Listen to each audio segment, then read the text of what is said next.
I'm releasing an album. I titled it ASEA. It's an acronym for And So Is Africa. I think the idea was born out of a trip I did, through about 7 African countries, and coming back, I was telling a story of what I saw through the bus window, not what I really knew.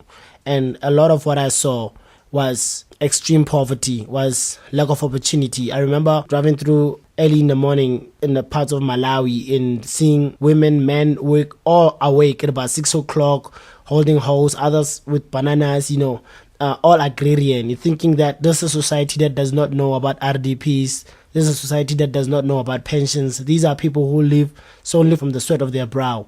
And thinking that these societies still exist in our continent, and how are we ever going to come to a point where we are living the renaissance, where we're going to bridge the gap. But more so, from a sense of identity, me thinking that we as South Africans today, we are so deeply, the apartheid having lasted so long, it actually helped to colonize us so far that we are so detached from the rest of the continent in that manner. Where do you see us going as a people? What do you think will actually create a united Africa for us to become a cultural or an economic force that we could be as a united people? Are these cultural differences creating a barrier for us to become progressive in a way? No, sure. I mean, I think just taking it from your last point and working my way backwards, I think part of the power and the effectiveness of apartheid was segregating the people until we had one common goal to fight against.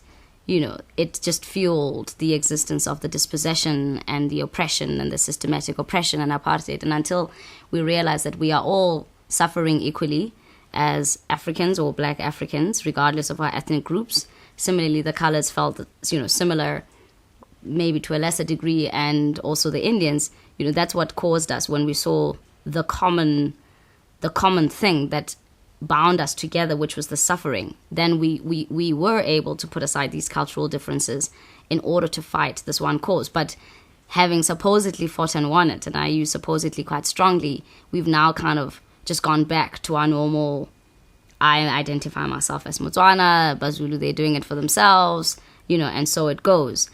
The truth of the matter is my view of South Africa at the moment is that something went wrong in 1994, and I believe that people know what went wrong in 94, that until that the truth of why it is that Black people in South Africa continue to be so impoverished, and why these laws, and including the Constitution, that record that we are equal on paper, but economically we don't share equally in the poverty, and we don't share equally in the assets and the wealth and the economic system or the education system. We don't share equal access to the infrastructure in South Africa until we come back to we were cheated. We literally walked out of apartheid with the nothingness that it gave us, and our white counterparts walked out with every bit of privilege that they got out of apartheid. We are not even in a position to look at the rest of Africa to help them. And until we can root out this sort of ailment of poverty and this continuing struggle of Black people,